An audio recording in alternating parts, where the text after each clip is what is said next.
প্রতি বছর ২ লাখের বেশি ভারতীয় নিজ দেশের নাগরিকত্ব ত্যাগ করছেন।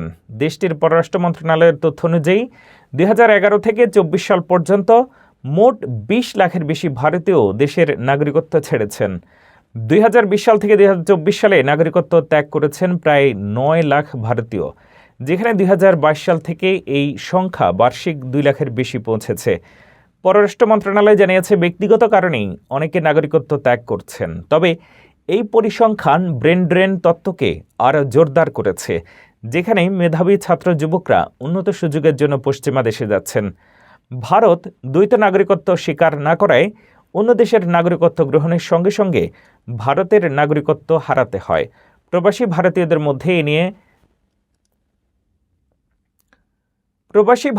মধ্যে এই নিয়ম নিয়ে সামাজিক মাধ্যমে ক্ষোভ দেখা দিয়েছে।